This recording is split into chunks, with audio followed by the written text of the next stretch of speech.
Hello, everyone, and welcome to episode number 47. I'm excited and very enthusiastic to have this wonderful Romanian lady with me, Veronica Guguian, or the international name would be Veronica. Spin ideas and connect the dots. A bit about Veronica, since her background is very interesting and she has so much to offer us today about marketing and so much more. And I advise you that you have a pen and paper because this is going to be very educational, both as very fun.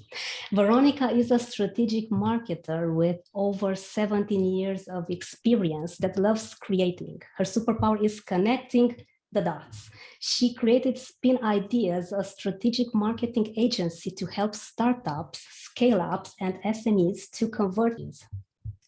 She caters to a broad range of clients from tech, coaching, housing, events, and chemical industry. She strongly adheres to the power of strategic partnerships, collaborating with others instead of competing. I love this so much. Her belief is that by working together, we can create massive impact. Completely agree. And authenticity is the best way to communicate and reach your audience. She is passionate about sharing her knowledge via talks and workshops, as well as with her clients. Welcome, Veronica. What a privilege to have you here with us today. Thank you, Roxana, for having me here. And congratulations on the 47th episode. That's quite an achievement. Thank you so much. I love it. It's fantastic when you get the community to meet wonderful business people as you are, to not only listen, but to also implement the knowledge that you are about to share with us today. So my first question for you is, how did you start your amazing journey and how is life in the Netherlands for you? Ooh, two very heavy questions. My life is beautiful. I do enjoy my life and I do like it. How did I start? My question is, start what? Which one? Because there are several things. And how I start the Spin Ideas. Spin Ideas was launched in January 2017. And actually it was launched unofficially a little bit earlier than that, slightly earlier than that. And I used to work, so maybe actually I need to take several steps back to be able to tell the Spin Ideas story, because as you said, I'm Romanian. I'm coming from Brașov. That's a lovely city I do enjoy a lot. I used to have my own business there. I used to have an e-commerce platform and also a concept store selling designer French clothes in Romania. And if you're Romanian or if you know anything about East Europe, you will know the type of businesses we're going to work there, because we do love to dress up and be nice and feel pretty. And you know, we discussed about things like we were discussing about makeup before. So it's part of our culture. And everything was wonderful. It was going quite well until together with my partner, we decided to move to the Netherlands. And my initial thought was, okay, no worries. I'm going to just go there and spend a couple of months to understand the environment, to understand the culture, to understand the audience. And I'm going to just grab my business from Romania and move it to the Netherlands, right? Sounds quite easy. And like, I'm closer to France. I can do a lot of things, right? And that was the idea I came to when I moved to the Netherlands. But quite quickly, I realized that was not going to happen. Like the Dutch culture, or at least Dutch culture at that particular moment, 2010, when I moved here, especially when it comes to fashion, was so different from the Romanian one that it was impossible to launch. And of course, back home, you do have your support group, you have your connections, your network. It's totally different. But moving to a different culture, it's quite hard to do that. So that being said, I decided to not be an entrepreneur any longer or for time being, or to put everything on hold and to go and look for a job in order to actually create what I just mentioned, my network, to understand the environment, to understand the culture, to figure it out, who am I in this new world. And this is what I did. Actually, I knew just one person, another Romanian here, and the rest I was quite scary, I have to say. I felt a little bit lost. So what I did, I just went and applied and found a job and worked. I worked for a media agency. And what I used to do, I used to create marketing strategies and sell them for different clients. And I have to say that was one of the best things I could, or the best jobs I could have started with, because that enabled me to create my network, to figure it out, to understand the culture, to figure it out what I like, what I don't like, enabled me to travel quite a lot, and also to work with clients all over the world. So I used to have at a specific point around 200 clients, and to internationally. So that was a big learning curve for me, because working with different nationalities, you see the difference between them. You understand the biases, you understand what do they like, what don't they like, how do you need to approach them, because as we know, everyone is different. And funny enough, we were chatting before, like how when you are communicating, how a Romanian person will going to filter things and interpret that answer to a Dutch one. And I think that applies for, I can't say I'm an expat any longer. I'm actually an immigrant, if I'm completely honest with myself, but we don't want to recognize that. So I'm an international is the more common word that you're going to understand. It's very hard to say I'm Romanian or I'm Dutch or I'm whatever, because all of those small things impact your understanding of the world and your the way you're communicating, the way you're perceiving things, your biases and everything. So I got the job to come back to your question. And I was there for almost 6 years when it was time for me to stop. And one of the main reasons I stopped was the fact that if you woke me up in the middle of the night, I would have been able to do my job. And for me, that's actually a very bad thing, because that means there's no challenge. That means I'm not going to deliver the best I can, because I'm going to act as a robot. And I realized afterwards, actually, that I had a small burnout as well. That was a little bit too much. So what I did, I actually quit. And I took 1 month in which I didn't do anything. And it was so strange, was so uncomfortable and out of my comfort zone, because you say like not doing anything should be easy, right? For me, it wasn't that easy. However, in that month, I actually told myself not to do anything. You really need to rest. And after that, I said, well, now. And this is actually how Spin Idea was created. Because what I knew from my background, from my time in Romania, was one thing was for sure, I want to work for myself again. So that was non-negotiable, was one thing that I really knew. The second thing, and that was also based on my experience back home, but also because of my work at that media company, was the fact that I'm really good at marketing and I love marketing. And the third thing was that I want to work with startups. That thing kind of changed a little bit afterwards, but those were the 3 ingredients that I had. And then the question was, what can I do with these things? So what I did as any marketeer, I started doing a very unofficial market research and also a little bit of focus group. So I started attending, I already knew and had network in this between the entrepreneurs. So I just got curious. I went to as many events and as I could, and I spoke with as many people as I could, ask them, what do you do when it comes to marketing? How do you approach marketing? What are your needs? What do you find easy? What do you find hard? And sometimes not even asking questions, just telling them, so what's your business about? And just listening to them was very interesting to get the answers. And also combined with my prior experience working for the media company, one thing became extraordinarily clear to me. Everyone was doing marketing activities, but no one had the proper strategy behind it. No one was working towards a specific goal. No one actually properly understood what they need to do, who they are, what they are doing. They were changing things overnight. And don't get me wrong, sometimes you have to do that. But you do need that baseline. You do need to have the basics in place in order to build up on. Now, like think about construction or a Lego game or anything. You do need that structure, right? And what was clear to me was that the majority didn't have that structure. So this is actually how Speed Ideas got started. The focus was from the beginning on the strategy.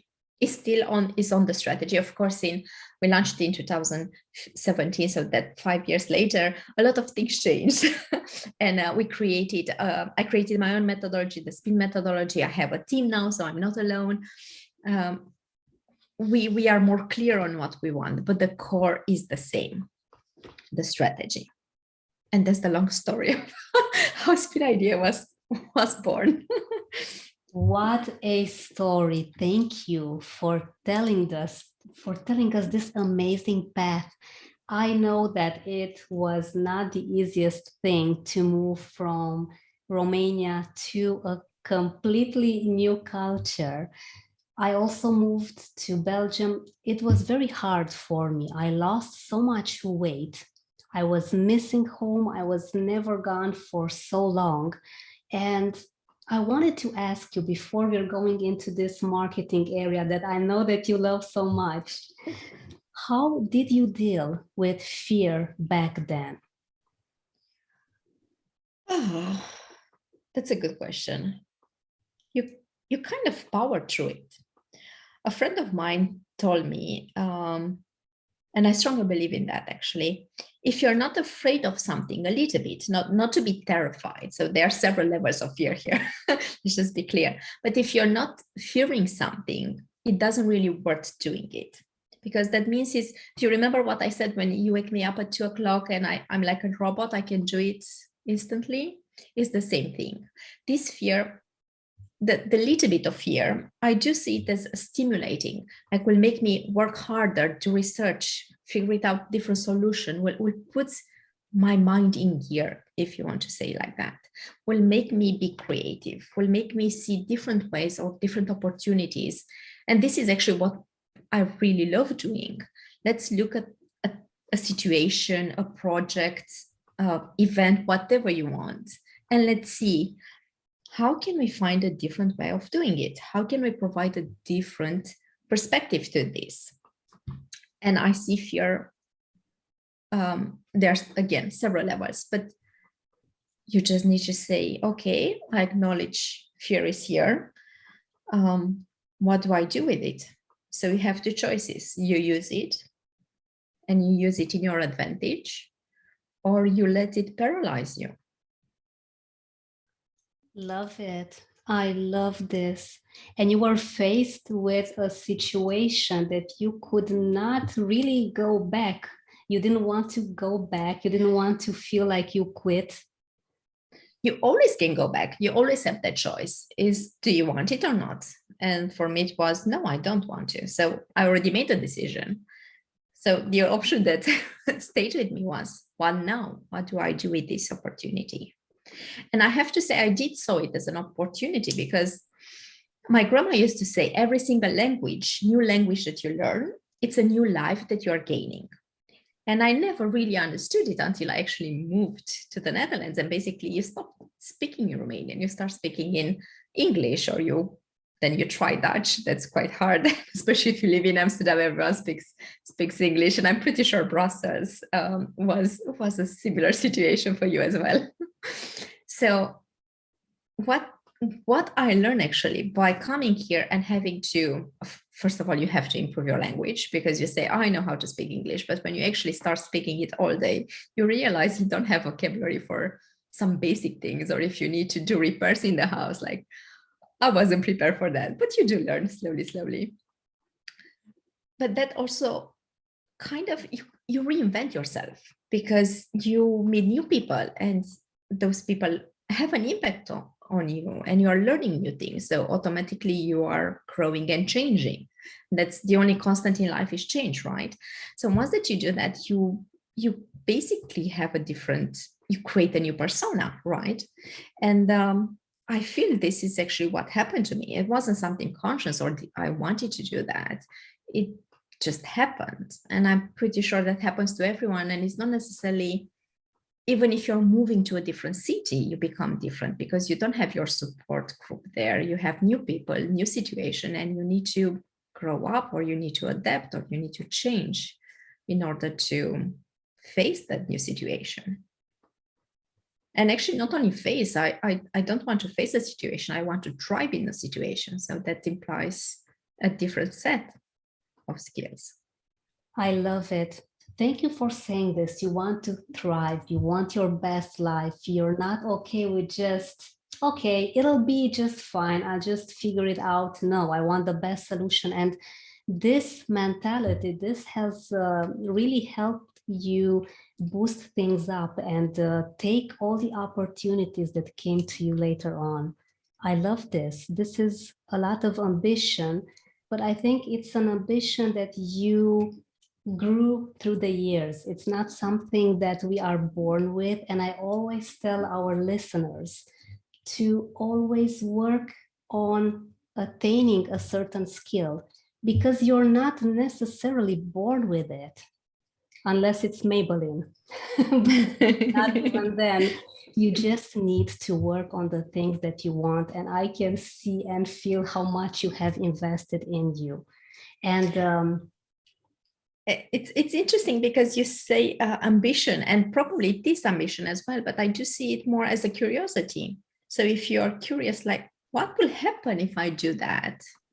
And this is what I approach also with my clients and what I invite everyone joining my online networking event to do, or other events. Just be curious. You have no idea what will happen. Just look how we got to know each other, right? You interviewed I think Frank. And correct, you interviewed Frank that invited you. But Frank, because he joined my networking event, he met Rick, that he invited him to have a chat and to create a podcast, and they joined another friend of them, and they now have an amazing podcast, and they have a road trip, and they are actually launching a business around that. So Frank as well met another Herman that is part of the spin community as well. And they actually start working and collaborating on a specific program that involves video and photos and different other things. So if you're curious and you're like, let me see what happens, let me see who is here and what do they do, then connections can happen. Curiosity, that initial curiosity will open doors to new opportunities. Fantastic. Yes, curiosity. This is a lesson that I'm also, I need to learn this curiosity more, because I always say I'm curious, but I'm not curious enough unless I know that things are going to go well for me, which I should change. I think I need a new approach. And you do have a goal in mind and you are working towards that. That's a different style, and that's good. One shouldn't eliminate the other one, but maybe try to allocate a specific amount of time to be curious and just do a research and attend different events or read different things or listen to whatever you want and see what happens. That doesn't mean everything will be good. Some things you just to say thank you and goodbye. Some, they may open new opportunities, and some they could just make you happy and no business connection, or they are purely for your soul. So you never know. You are so right. Thank you for mentioning this. This is a great lesson for me, and I wrote it down. I love this analysis that you made between, keep the goal in mind, but also take time to do something new, because what gets us to change at the end of the day is the new experience. And things may not go as we planned. Things may go even better. Let me tell you something. I feel things never go as we plan them. So that's the difference between business when you are just focusing on a specific goal, like how I actually, what I noticed in business, I'm going to make a parenthesis here. People don't set up goals and then they are going all over the place. And at the end of the day, they don't get the results that they need. So you do need that structure and that goal setting there, because then I call them the shiny objects. So every single day you have a new platform coming, a new tool, new marketing opportunities and tools and whatnot. The thing is, what you need to do is get that once that you have a plan, you know where you need to go. Get that new opportunity, new shiny object that how I call it, and ask yourself, would this help me reach my goal? And if the answer is yes, then just include it in your planning and go ahead. If the answer is no, then you need to say goodbye to it. It's very simple. So business-wise, you do need that. You do need that structure. But you do need to, how do you get inspired if you're not curious and you're not letting things happen? So those shiny things, you do need to be aware of them. But the question is, do you need to keep them? What do you need to keep? What do you need to throw? What do you need to maybe say, I'm curious about it, was interesting, it's not for me, I'm going to pass it on to someone else that maybe will actually can benefit from this. Thank you for saying this. Love it. Yes, structure is so important. And by the way, Veronica, can you please tell us, which would you think are the best things for a startup to keep in mind when wanting to be more visible, when wanting to have more clients, since I know this is your preferred field and I know I'm smiling. I know that everyone wants to hear this from you. I love this question. Actually, this is how I structure my methodology based on this. What do you need in order to succeed? And it's very, very simple, actually. So let me share the SPIN methodology because that will answer your question, basically. So the SPIN methodology has 4 simple steps. And the first one, it's actually all about you. And what do I mean about that is the moment when you need to sit down and clarify, who are you as a company? How do you want to be perceived? What do you stand for? What is your motivation? What is your mission? What is your why? Why are you in the business that you are or about to start? And that will actually dictate everything. That will dictate the way you're communicating, the way you're presenting. What do you feel comfortable with? Like, for example, you are very comfortable with videos, podcasts, you are trying this that fit your personality. But I know so many people that are just scared of that. They are amazing writers, but if you put them in a camera, it's like completely different person. So you need to figure it out what works for you, because that will be translated in the marketing tools that you're going to use later. You can see it a little bit like personal development, right? In order for you to grow, you need to start with you. You need to start with, what do I need? Or what makes me happy? What tools do I need to implement? Or what skills do I need to develop to be better? It's more or less the same thing. So the first thing that you need in your business is actually be very clear on who you are and what are your values, what motivates you. And I will advise to go a step further, like what we did with the new website that we launched. We actually stated our values on our website. We made it very clear what we stand for, and that will make it easier for the clients to say, yes, I do agree with that. I want to work with you, or no, I don't want to work with you. And that will be easier for me not to waste time with people that I honestly don't connect, because nothing good will come out of that. So that's one step. Step 2, it's actually about the audience. Like, don't go to the audience until you don't know what you want. So, and especially when it comes to values, because what you want for a business to thrive is that connection between you and your customer. And that usually happens at the value and beliefs level. That's the easiest way and the best way to do it in order to create a relationship, to create a foundation that you can build upon. So go and actually everything that I'm saying, by the way, I have free resources on my website, forms that you can download, and you can actually go and play. There are different exercises you can do to start working on that. So the second step is about the audience, and we do have a human-centric approach. So that means we put the human, not the customer, at the center of it. So when you go and create the avatar of your client, the profile of your client, I'm always going deeper than the demographics or initial data.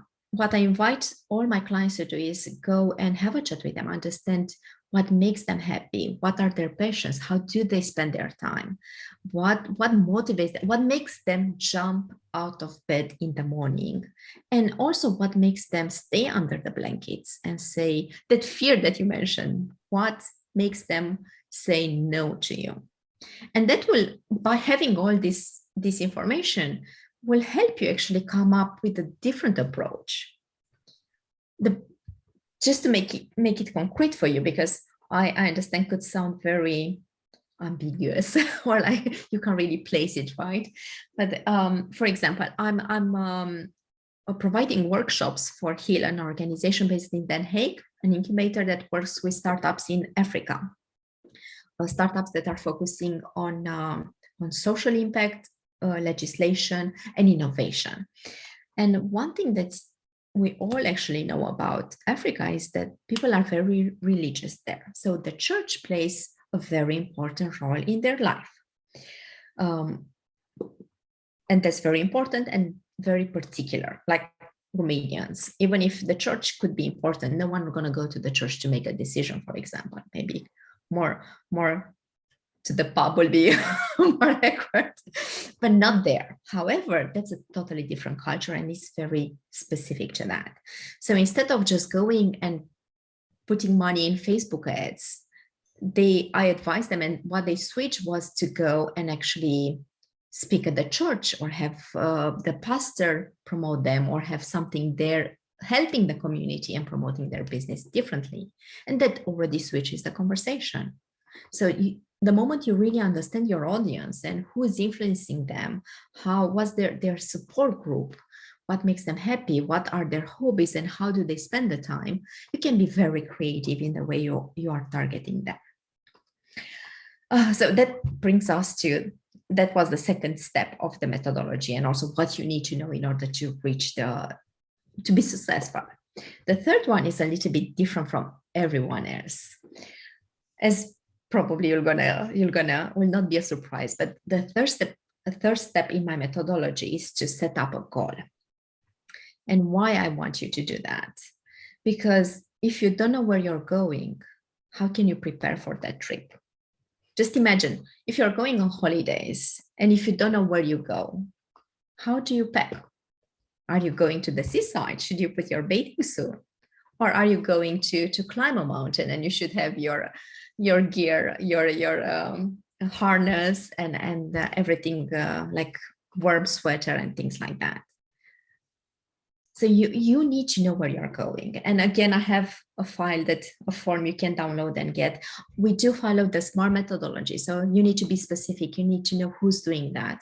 You need to have clear measurements of the goal. So don't say I want more clients. That doesn't mean anything, honestly. How can you measure that? More clients can be one more. Does that actually help your business? And the moment you know how, let's say everybody are going to say I want more clients, and that's everyone.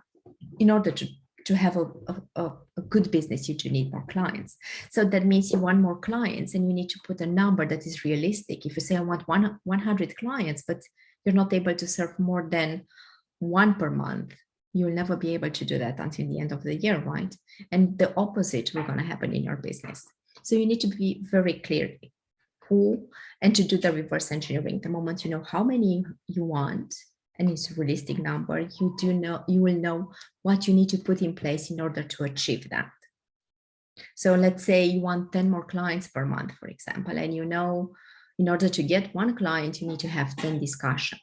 And you have 10 discussions if you write 10 social media posts, one article, and you have 10 conversations. And you start placing those in your calendar, and you start doing that. And the first step is actually connecting all these dots. And I do like to imagine you have here above, you have the goal, then here you have the like a triangle.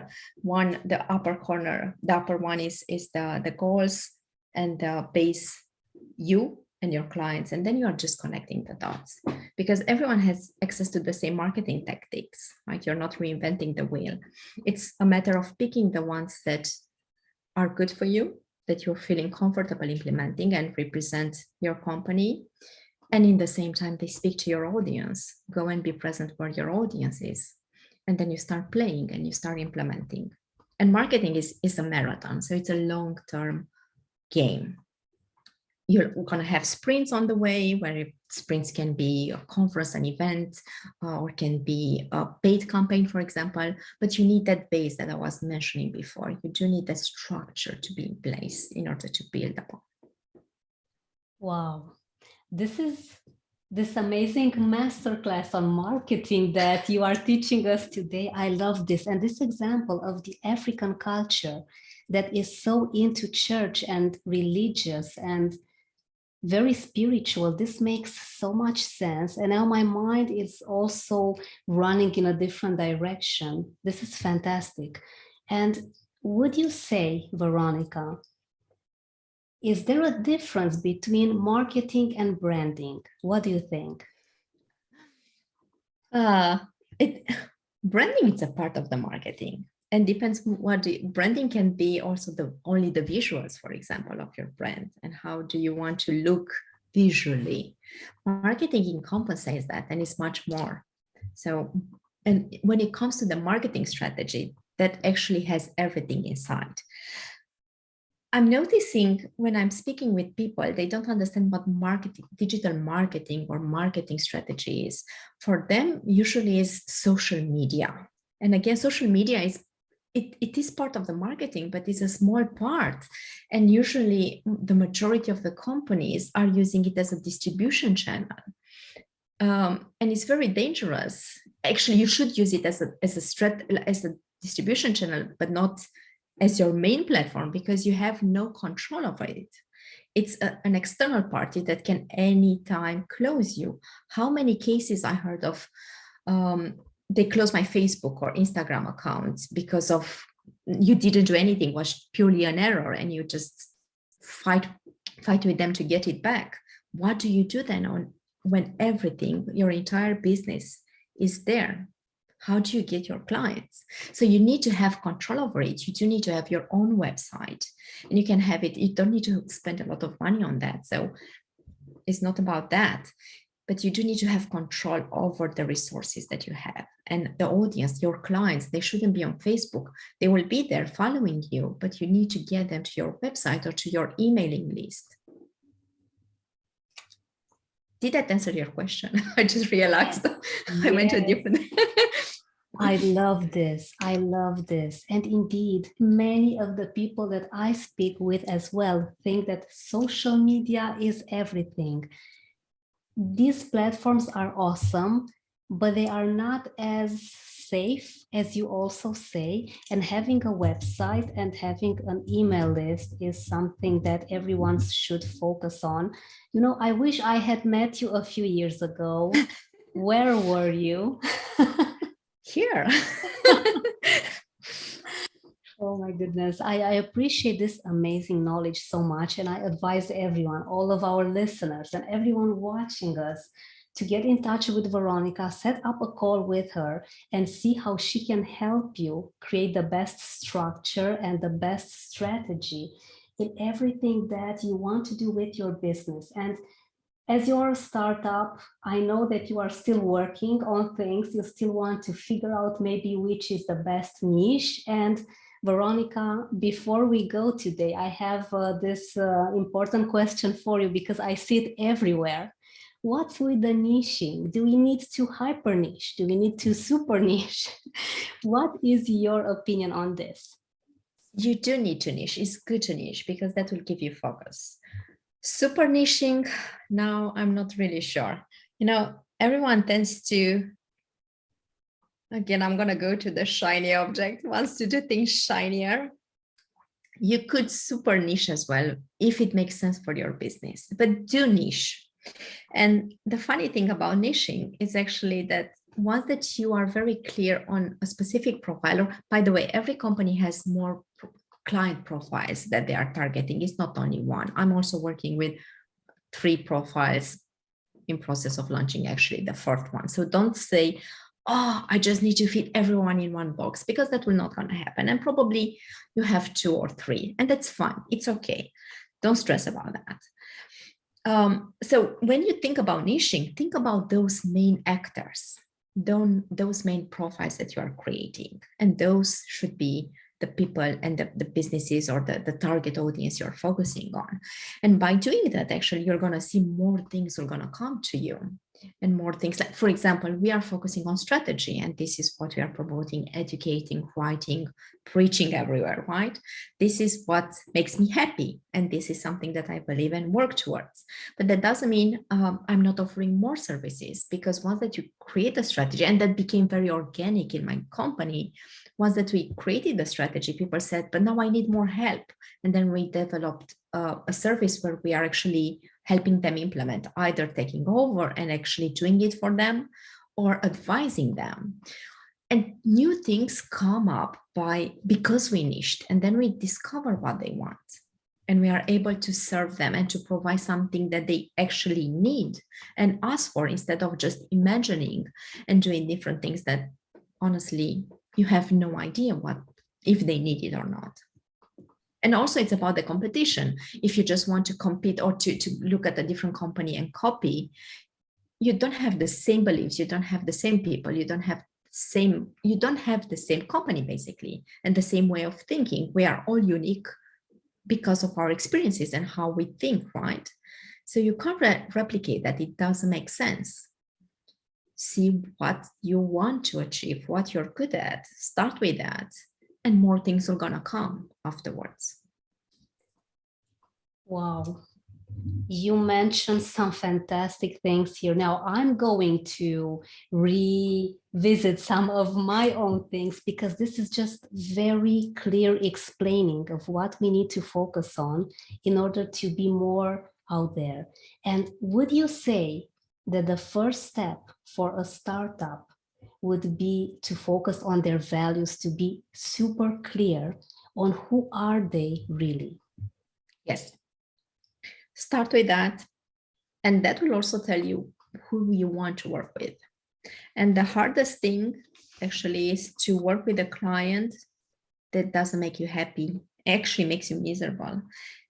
And you'll not be able to deliver a high quality service or product to them because of that. Actually, a product is quite easy if you just sell the product. But if you're working and consulting, or you're in the service industry, you'll have issues. Issues are going to come along the way, and the end result will not be good. So you have to be very clear on that, and you have to be able to say no.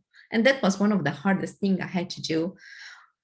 You know, the moment you need to sign the contract, but your entire body, like your gut tells you, don't do that, you're going to regret it, and issues are going to come, you have to say no. And that's my advice. Just listen to your gut and say no, even if it's the hardest thing, because something else will gonna come. But the moment you say from desperation or whatever reason yes to that, you'll end up losing in the end. The results will not be there. The person will not be happy. The reviews will not be the ones that you want. So, and you'll be miserable. So what's the point? You are so right. I always say, Veronica, that even the smallest compromise, the slightest compromise that one could ever make, they may say, oh, it's just this tiny bit. I mean, it's not going to count. But then it's this thing of how you do one thing, you do them all, and it grows on you. Then you have to do another one, then another one. And then you end up a few months ahead, as you say, and you are not enjoying what's happening in your business. And this is the painful part, because it's different from being in a job where, let's say that it's so much more easier to detach yourself, to observe it from distance. But when it's your business, it's like your baby, and you feel in this, you feel that you have come to feel like in a prison, and this is I'm trying to actually not to use my business as my baby. I used to say that, and I can't remember now who actually told me not to do. So I like to see it as an extension of my personality, that's for sure, and my beliefs. But if I see it as my baby, it will be harder to detach at the specific point. And let's be honest, we need to be able to detach from our business in order to get a different perspective or just to rest our brains. So I'm reluctant saying it's my baby, even if actually it is. But when you say that, it's also harder to delegate or to let people in. And the past 2 years, my team grew. So I was in process of launching the new website and also moving from that one man show, one person show to a team. And how do I create the procedures? How do I create the processes? How do I translate what is in my head to a theme? Do we all have the same values? What direction do they want to develop? How do I integrate that? And it took me 2 years. It's still a work in progress, but I do feel we are there. We are getting there. And what I learned from this, and I do have mentors and coaches helping me out, is the fact that align at the beliefs and value level. Once that you have that, it's way easier to create.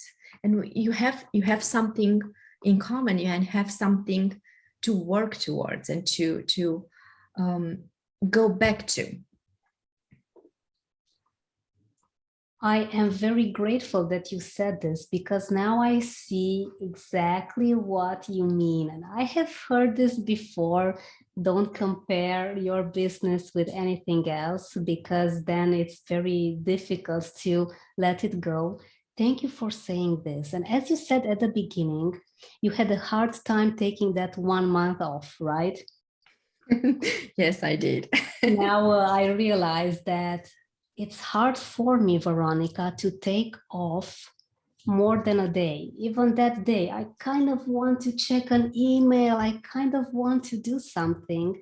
And this limiting belief that I have been carrying until now, thanks to you, that I'm taking this out of my system, seeing it as a baby. Obviously, you need to take care of the baby every single day. And you can't take a break from being a mom, right? You are a mom, you know that.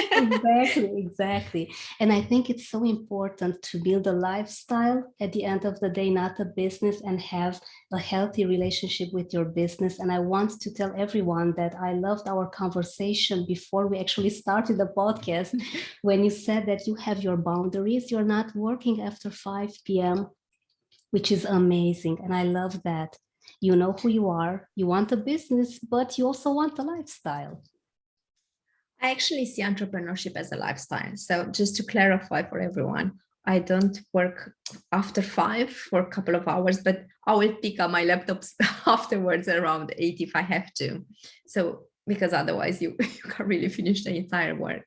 But I am quite strict at finishing at 5 and I'm walking my dog, and I'm actually taking a break for me as well, because each of us are different. For example, my partner, he's really good at working in the night. I'm not. So you need to figure it out. What's that one? When do I actually need to stop? Because what I'm creating at that point is not good. I will have to redo it. I will not be happy. The results are just mediocre compared to what I want to deliver.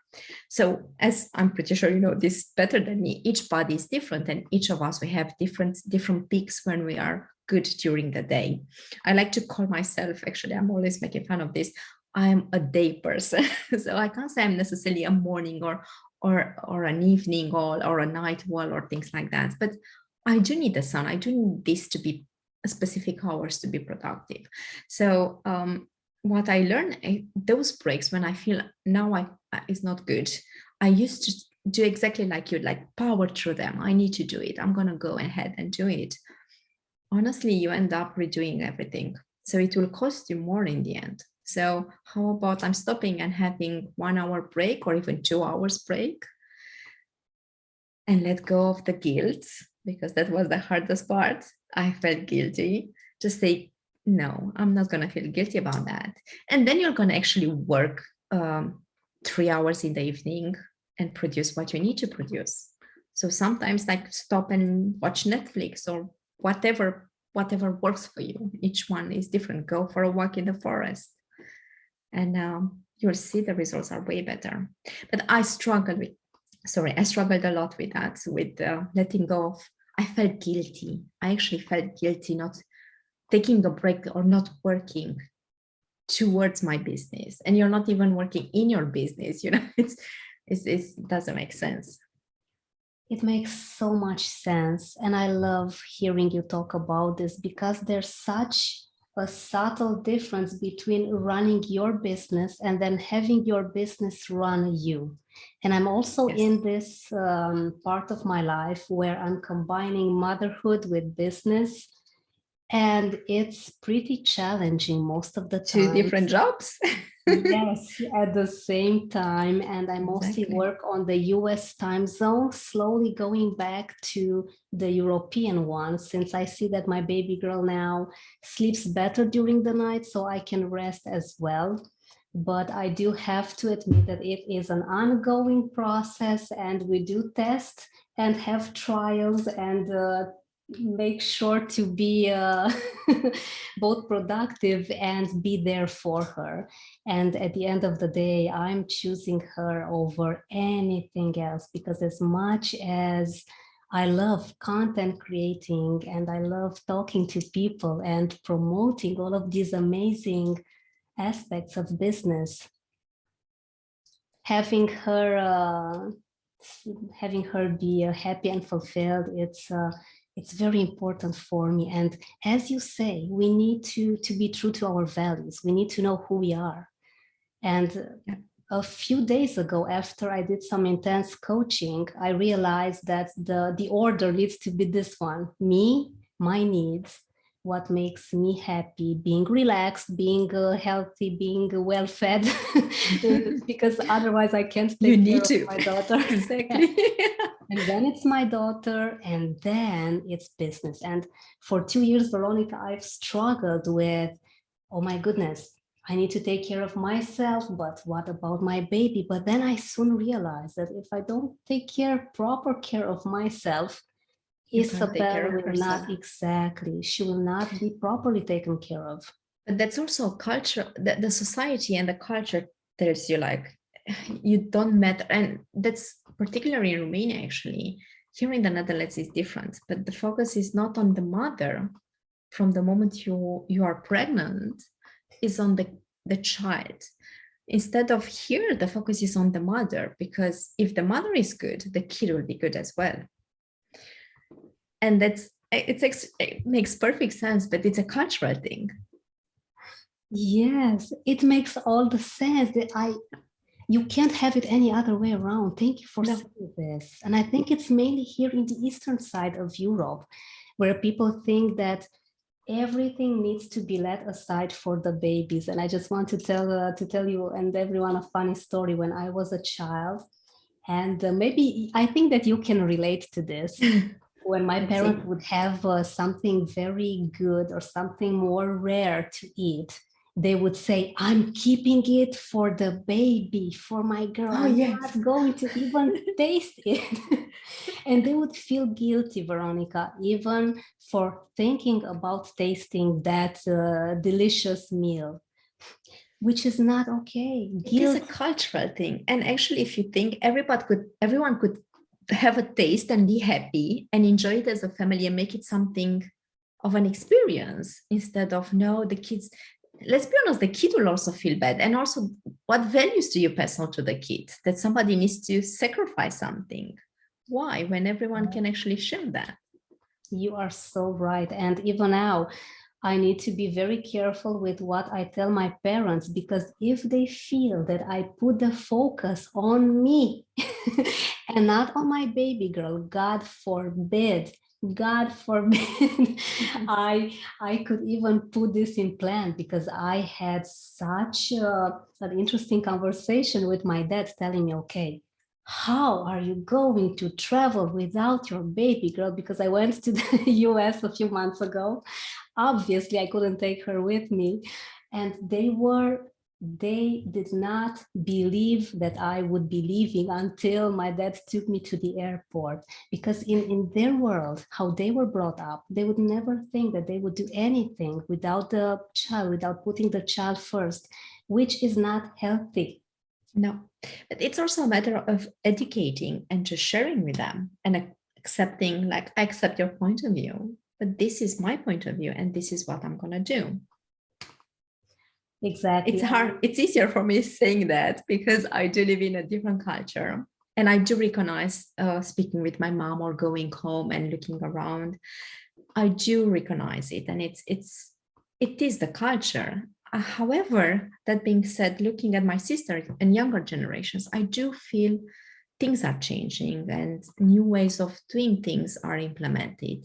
But as any action that involves mentality switch, it takes a long time. So we're not going to happen overnight, but probably your daughter's generation will be really different. Oh, yes, I am teaching her to do whatever she feels like doing without having any regrets, with just being, mostly being and not doing too much, because it seems that this overachieving culture that we are seeing now, mostly everywhere, it's about doing, doing, doing. But we sometimes need to just be and enjoy the fruits of our great labors, because we sometimes do forget that we have achieved and accomplished so much.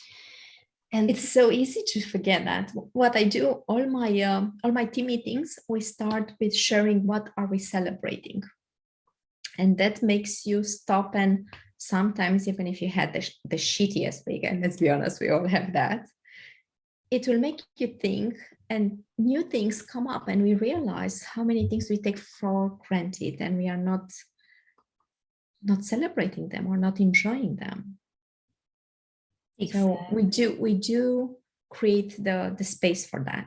And I do invite everyone to create the space for just 2 minutes, doesn't take long, and just think, what are you celebrating? And it can be the fact that you went with your daughter to the park, or you did something nice, or you ate that amazing cake that you like, or whatever. It doesn't need to be like, rocket science, or it doesn't need to be something amazing. It needs to be something amazing for you.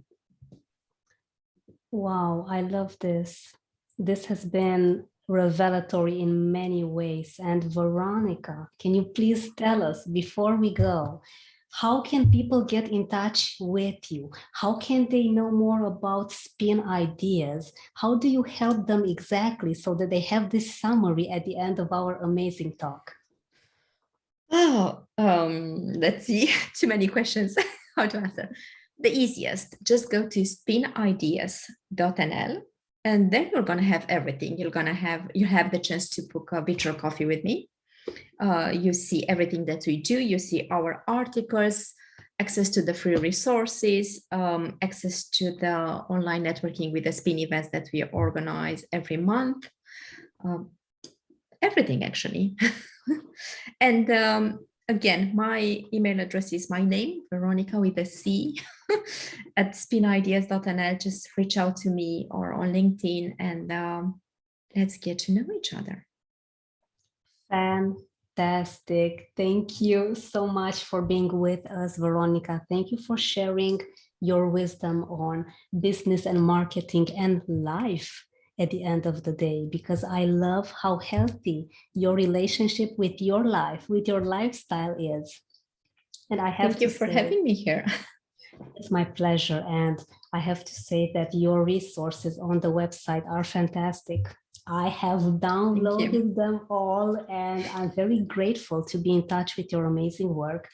Our fearless friends, make sure to get in touch with my wonderful, beautiful Romanian guest, this amazing marketer that has moved from one side of the world to the other, so she can have an international impact on you starting your business, wanting to do more, wanting to be more visible, wanting to have more clients. Why not build your life your dream life and just enjoy everything along the way. It's spinideas.nl. You'll find all of Veronica's wonderful details in the description of this live session on Spotify as well. What a privilege, Veronica. Thank you so Thank you much so much. for The being with privilege was us on my today. side. Thank you for having me.